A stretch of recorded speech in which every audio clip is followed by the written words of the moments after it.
Okay, so pretty much this week at the shop we got this beautiful Peterbilt 579. He got to us because he just wanted to do a small floor. Once we start showing him what we can do, he decided to go all the way. So pretty much I'll show you guys right now what's been done so far. What are the plans for this truck? Everything's already been taken apart. So the plan with this right now is gonna be new leather, new seats, new floors, everything is gonna be painted. And he just gave me a call that he wants a brand new audio and he wants something sound pretty good. So we're gonna be going 8 speakers. We're gonna be going with 3,500 watts for the amps. Also, we're gonna be adding 2 tweets. That's gonna sound insane once we're done. Right now, everything's already been taken out, like I was saying. The leather is already done. The guys did a gray, blue buttons, double stitching. But I'll show you guys a little bit of what we do. So pretty much when the trucks get here to the shop, we go all the way to the bare metal. So pretty much everything's been taken out. We clean everything pretty good. This is how pretty much like we do all the trucks. Once they get here, we go all the way to the metal, we clean everything, and now once everything's been cleaned, we start putting everything back together. Insulation, then we put the dash, floors, so pretty much it's a process. So stay tuned so you'll be able to see the process.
Okay, so pretty much right now we're doing the audio on this Peterbilt 579. So pretty much what we're doing is we're putting the amp in here. It's gonna be a 3,000 watt amp. It's gonna be going right here. So like that, everything is gonna be hidden. We added 2 speakers. We added 2 drivers back here.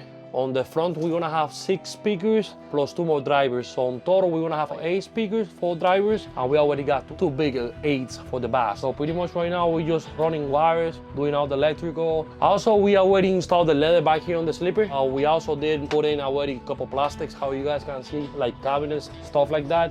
Once we finish with the electrical and all this, we're gonna be jumping into lay down the insulation on the floors.